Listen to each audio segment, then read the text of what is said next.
Vajza qëri u në gjunjë doktoreshës, ju lutem, shpëtoni mamin tim, lutja që dridhej korridoret e spitalit, korridori i spitalit ishte i ftohtë, i gjatë dhe i mbushur me zhurmën monotone të hapave, aparaturave dhe pëshërtimave të njerëzve që prisnin mes shpresës dhe frikës. Muret e bardha mbanin aromën e fortë të dezinfektantit, një herë që për Anën ishte bërë sinonim i ankthit. Ana ishte vetëm 12 vjeçë, e ulur në një stol metalik, me këmbët që nuk i prekën plotësisht dyshemen. Ajo mbante fort në duar një shall të vjetër blu, shallin e nënës së saj. Sytë i kishte të skuqur nga lotët e pafund dhe qepallat i rëndonin nga netët pa gjumë. Pas derës së mbyllur të urgjencës, mamaja e saj, Elira, luftonte për jetën, zot. Mos ma merr, përshpëriste Ana pa zë, duke shtrënguar shallin sikur aty të ishte zemra e sëmës. Askush nuk i kishte shpjeguar shumë. Fjalë të copëzuara kishin mbetur në mendjen e saj, hemoragji, komplikacione, gjendje kritike. Babai i Anës kishte vdekur vite më parë në një aksident pune. Që atëherë, Elira ishte bërë gjithçka. Nën, baba, shoqe, mburoj. Kishte punuar 2 punë, kishte sakrifikuar ëndrat e saj, vetëm që Ana të kishte libra, ushqim dhe një buzëqeshje në fytyrë. Tani gjithçka varej nga një derë e mbyllur, ora kalonte ngadalë. Çdo minutë dukej si një orë. Papritur, dera u hap, një doktoresh rreth të 45 thave, me flokë të lidhura fort dhe sy të lodhur, doli nga urgjenca. Manteli i saj ishte i njollosur lehtë me gjak. Në dorë mbante një dosje. Ana u ngrit menjëherë në këmbë, doktoresh. Zëri i saj dridhej, si është mami im, doktoresha ndaloi. Pa Anën drejte në sy.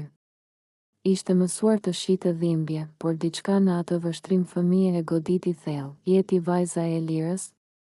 Pyeti me zë të budh. Ana pohoi me kokë. Doktoresha mori frym thellë. Po bëjmë gjithçka që mundemi. Por gjendja e saj është shumë e rëndë, fjalët ranë sigur, do jetoj? Pyeti Ana. Me sytë e mbushur me lodhë, doktoresha nuk u përgjigj menjëherë. Dhe ajo heshtje ishte më e frikshme se çdo fjalë. Në atë moment, diçka brenda Anës u thye. Ajo u afrua, dhe para se doktoresha të kuptonte çfarë po ndodhte, Ana u ul në gjunjë para saj. Ju lutem. Bërtiti mes lotëve, shpëtojeni mamin tim. Ju lutem. Ajo është gjithçka që kam. Korridori u mpak. Disa infermier u ndalën. Një burr i moshuar uli kokën.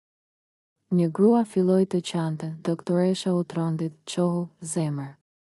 Tha ajo, duke u përpjekur ta ngrinte, nuk ke pse, do bëj çdo gjë. Vazhdoi Ana, do mësoj më shumë, do jem vajzë e mirë, vetëm mos ma lini të vdes. Lotët i rridhnin pa ndalim, doktoresha ndjeu një therje në kraharor. Ajo kishte vite në profesion, kishte parë vdekje, por kjo lutje. Kjo ishte ndryshe, e uli veten në gjunjë përballë Anës. Si quhet mami yt? Pyeti budh, Elira. Elira Dervishi. Në atë moment, sytë e doktoreshës u zgjeruan lehtë. Elira. Përshpëriti, Ana e vuri re ndryshimin. E njihni? Pyeti me shpresë. Doktoresha nuk u përgjigj menjëherë. Në mendjen e saj u kthyen kujtime të vjetra. Një grua e re që dikur i kishte shpëtuar jetën dikujt tjetër. Një borxh i pashlyer, Ana. Tha më në fund, unë do luftoj për maman tënde deri në fund. Të premtoj. Ana u kap pas dorës së saj, betohuni.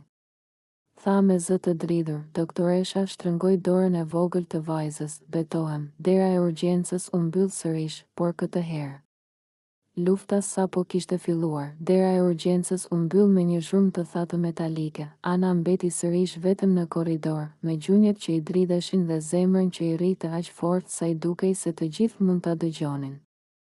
Ajo ul ngadalë në stol, duke shtrënguar shallin blu të nënës, ndërsa sytë i mbetën të ngulur te dera e mbyllur. Brenda urgjencës, koha po luftonte kundër jetës. Doktoresha Arta Kodra u afrua me hapa të shpejt drejt sallës së operacionit. Infermierët lëviznin me shpejtësi, aparaturat biponin pa pushim, ndërsa trupi i Elirës ishte i shtrirë, i zbeth, i dobët. Por ende gjallë, presioni po bie. Thirri një infermiere, përgatitni gjakun.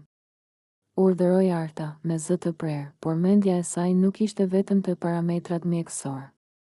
Fytyra e vogël e Anës, e lagur nga lotët, I ishte ngulitur në mendje si një plagë e hapur, e lira. Pas kaq vitesh, 13 vjet më parë, Arta ishte vetëm 32 vjeçe, rezidente e re, e lodhur dhe e thyer nga turnet e gjata.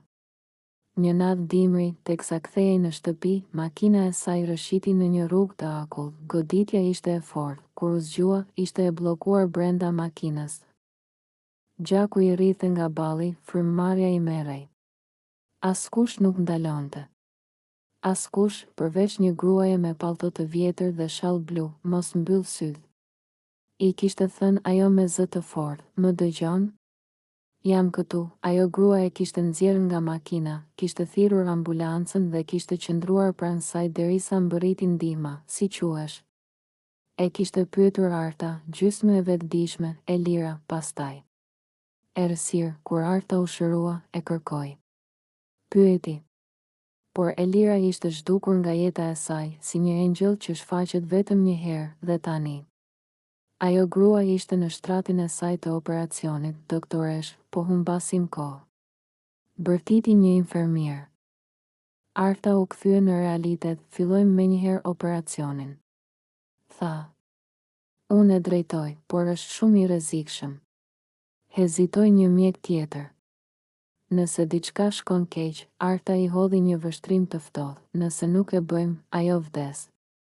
Dhe unë nuk do ta lejoj, ajo lau duart, veshi dorezat dhe maskën. Por para se të hynte në sallë, ndaloi për një moment. Ky është borxhi im, mendoi.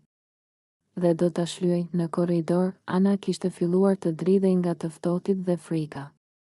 Askush nuk I kishte sjell ujë. Askush nuk I kishte thënë asgjë. Orët kalonin si tortur. Një infermiere e re I u afrua, "Zemër, do të zgjas pak." I tha but. "Mami yt po operohet. A është ajo doktoresha aty brenda?" Pyeti Ana. "Po, doktoresh Arta." "Është një nga më të mirat." Ana uli kokën. Ajo u betua. Pëshpëriti. U betua se do ta shpëtonte. Infermierja e pa me sy të mbushur. Atëherë besoje. Në sallën e operacionit, gjaku rrithte. Aparaturat alarmonin. Trupi I Elirës luftonte me çdo qelizë, hemorragjia nuk ndalet.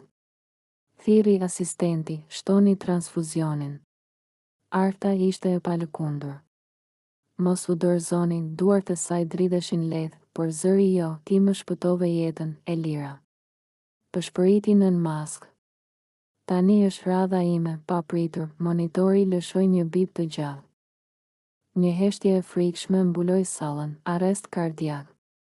Bërtiti dikush, Arta ngriti kokën, defibrilator. Tani, në të njëjtën sekondë, Ana ndjeu diçka të ftohtë në kraharor.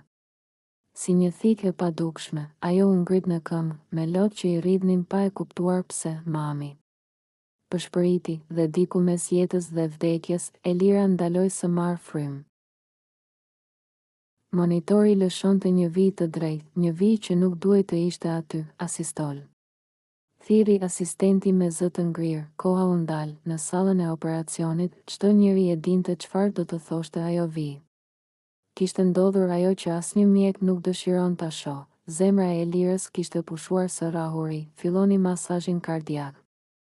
Urdhëroi Arta pa hezitim, duart nisën të shtypnin kraharorin e trupit të brishtë. Një infermiere përgatiti defibrilatorin, energjia gati, jep. Bërtiti Arta, trupi I Elirës u drodh fort. Monitori u lëkun për një sekondë. Dhe pastaj u kthye sërish në vijë të drejtë, sërish. Bërtiti dikush. Një goditje e dytë, asgjë, një e tretë, heshtje, në sallë ra një qetësi e rënë, e mbushur me djersë, frikë dhe shikime që shmangeshin, doktoresh. Tha mjeku anestezist me zë të ulët. Kemi kaluar 20 minuta. Truri, Arta ngriti dorën, jo. Zëri I saj ishte I prerë. Jo ende, ajo u afrua pranë shtratit. E pa Elirën në fytyrë. Ishte e zbeth, por e qetë, si kur të flinte. Në mendjen e Artës u shfaqen dy imazhe, Elira e lagur nga shiu, duke e nxjerrë nga makina e përplasur, Ana, në gjunjë, duke ju lutur. Ka një mënyrë tjetër. Përshpëriti Arta, të gjithë kthyen kokën. Çfarë mënyre? Pyeti asistenti. Arta heshti për një moment. Ajo që do të thoshte më pas ishte e ndaluar, jashtë protokollit dhe e rrezikshme për karrierën e saj. Ka një trajtim eksperimental. Tha më në fund. Nuk është miratuar për këtë rast. Por mund të funksionoj, je e çmendur? Shpërtheu një mjek tjetër. Nëse zbulohet, humbet licencën, nëse nuk e bëjmë, ajo vdes. U përgjigj Arta ftohtë, nuk kemi pëlqim nga familjarët. Arta uli syt, familjarja e vetme është një vajzë 12 vjeçare. Tha ngadalë. Dhe ajo tashmë na ka dhënë pëlqimin. Me lutjen e saj, heshtje, Arta. Tha anestezisti. Ky vendim do të ndjek gjithë jetën. Arta mori frymë thellë, jam gati ta paguaj çmimin. Në korridor, Ana ishte ulur për tokë, me shpinën pas murit. Lotët i kishin mbaruar. Ishte bosh, një roje spitali ju afrua, zemër, duhet të presësh këtu. Ana ngriti syt, a ka vdekur mami im? Pyeti pa dridhje, roja nuk dinte ç'të thoshte, po luftojnë ende. Tha më në fund, Ana mbylli syt, nëse Zoti po më dëgjon. Përshpëriti. Merre mua. Vetëm jo atë, në sallën e operacionit, përgatitni ilaçin. Tha Arta, një infermiere hezitoi, doktoresh. Emri juaj do të jetë në çdo raport, le të jetë. Arta ngriti shiringën. Unë jam gati. Ajo e injektoi ilaçin direkt në ven, sekondat kalonin, 1, 2, 3, monitori u drodh lehtë, prisni. Tha asistenti, një bip i dobët u dëgjua, pastaj një tjetër, ritëm. Bërtiti dikush, zemra e Elirës kishte filluar të rritë sërish ngadalë. Dobët. Por. Rritë, Arta u mbështet për një moment te tavolina, me sytë që i mbusheshin me lot, mirë se u ktheve. Përshpëriti, por gëzimi zgjati pak, një infermiere ju afrua dhe i foli në vesh, dikush nga drejtoria po vjen. Dikush ka raportuar përdorimin e trajtimit të ndaluar. Arta ngriti kokën. Kush, nuk e dim. Por po vjen tani, diku në spital, dikush kishte vendosur ta shkatëronte. Dhe fati i Elirës. Ende nuk ishte i sigurt, zemra e Elirës rrite ende, e dobët. E paqëndrueshme. Por çdo bip i monitorit ishte një mrekulli e vogël. Arta qëndronte pranë shtratit, pa i larguar syt nga aparaturat. Duart i dridheshin, jo nga lodhja fizike, por nga ajo që po vinte. Ajo e dinte, shpëtimi i Elirës kishte hapur një derë tjetër. Shumë më të errët, dera e sallës u hap me vrull. 3 persona hynë brenda, drejtori i spitalit, Ilir Mema, shefja e etikës, doktoresh Vjollca Shundi dhe një burr me kostum të errët, përfaqësues ligjor, doktoresh Kodra. Zëri i drejtorit ishte i ftohtë. Duhet të flasim. Tani. Arta hoqi dorezat ngadalë, pacientja është ende kritike. Tha. Çdo ndërprerje mund ta keni përdorur një trajtim të paautorizuar. E ndërpreu Vjollca. Kjo është shkelje e rënë, Arta nuk u tërhoq, nëse nuk do ta kisha përdorur, ajo do të ishte e vdekur tani, kjo nuk ju jep të drejtë të vendosni mbi protokollet. Shpërtheu drejtori, Arta u kthye nga shtrati i Elirës, po protokolli i kujt i shërben? Pyeti qetë. Një letre. Apo një jetë, burri me kostum u afrua, pa pëlqim të familjarëve, çdo ndërhyrje e tillë është e pavlefshme ligjërisht. Nëse pacientja vdes, ju mbani përgjegjësi penale, fjala vdes ra si çekan. Familjarja e saj e vetme është një vajzë 12 vjeçare. Tha Arta. Dhe ajo u ul në gjunjë duke na kërkuar ndihmë, emocionet nuk janë dokument ligjor. Tha ftohtë Vjollca, Arta u kthye drejt tyre, me sytë që i shkëlqenin, atëherë shkruajeni në raport, e shpëtova sepse nuk munda ta lija të vdiste, heshtje, do të pezulloheni përkohësisht. Tha drejtori. Hetimi fillon me njëherë, bëni çfarë të doni. U përgjigj Arta. Por largohuni nga pacientja ime. Në korridor, Ana ishte ngritur në këmbë sapo pa derën të hapej. Sytë e saj kërkonin një përgjigje në çdo fytyrë. Arta doli e fundit. Ana vrapoi drejt saj. Doktoresh, tha me zë të dridhur. Mami im, Arta u ul para saj, në të njëjtën mënyrë si një natë më parë, zemër. Mami yt është ende gjallë, Ana shpërtheu në lodh. U hodh në qafën e Artës pa menduar, faleminderit. Faleminderit. Përsëriste, Arta e përqafoi fort, por duhet të jesh e fortë. I tha me zë të ulët. Mund të ketë pasoja, Ana u shkëput, për kë? Arta hezitoi, për mua. Dhe ndoshta për maman tënde, a do ja bëjnë keq? Pyeti Ana e tmerruar, jo. Tha Arta shpejt. Jo nëse unë flas, e vërteta që nuk ishte thënë kurrë, në zyrën e etikës, Arta u ul përballë komisionit. Pse e morët këtë vendim? Pyeti Vjollca. Arta mori frymë thellë, sepse ajo grua më shpëtoi jetën 13 vite më parë. Dhe sepse vajza e saj më kujtoi pse u bëra mjeke. Keni prova? Arta tunte kokën. Jo. Vetëm ndërgjegjen time, komisioni shkëmbeu shikime. Nëse pacientja mbijeton, rasti do të mbyllet si ndërhyrje emergjente. Tha drejtori. Nëse jo, Arta uli kokën, atëherë do ta pranoj çdo dënim. Në repartin e terapisë intensive, monitori i Elirës filloi të bënte zhurmë, presioni po bie sërish. Bërtiti një infermiere, mjekët vrapuan drejt saj. Në korridor, Ana ndjeu sërish atë dhimbjen e fortë në kraharor. Jo. Jo përsëri. Pëshpëriti, Arta u kthye me vrap drejt sallës, mos e prekni. Bërtiti drejtori.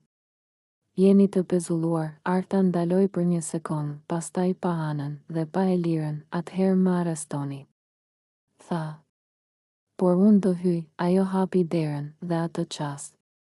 Gjithçka ishte në rrezik. Dera e terapisë intensive u hap me forcë. Doktoresh Kodra, ndaluni. Bërtiti drejtori nga korridori, por Arta nuk u kthye. Ajo hyri brenda sikur të mos ekzistonte askush tjetër në botë, përveç një gruaje të shtrirë në shtrat dhe një vajzë të vogël që po priste jashtë me zemrën në fyt. Monitorët alarmonin sërish. Presioni i Elirës po binte. Frymëmarrja ishte e çrregullt, po e humbasim. Thiri infermierja. Arta u afrua menjëherë. Jo. Tha qetë. Jo sot, ajo mori një vendim të fundit. Një vendim që nuk shkruhet në libra, që nuk e mbron asnjë protokoll. Përgatitni dozën e dytë. Tha Arta. Asistenti e pa me frikë. Nëse kjo dështon, atëherë do të jem unë ajo që do të bjerë. U përgjigj. Jo ajo, në korridor, drejtori po thërriste sigurimin, nxirreni jashtë. Bërtiti. Kjo është shkelje penale, por ishte vonë, ilaçi u injektua, sekondat kalonin si vite, 1, 2, 3, monitori u drodh, pastaj një bip i fortë, i qëndrueshëm, ritëm normal. Bërtiti infermierja. Presioni po ngrihet, në sallë ra heshtje, Elira po kthehej, Arta mbylli syt për një çast. Lotët i rëshitën poshtë maskës, të premtova. Pëshpëriti. Dhe nuk i thyej premtimet. Pas disa orësh, Ana ishte ulur në të njëjtin stol metalik. Këtë herë nuk qante. Vetëm priste. E lodhur, e zbrazur, dera u hap, Arta doli jashtë, Ana u ngrit me vrap. Doktoresh, Arta u ul para saj. I mori duart e vogla në të sajat. Mami yt.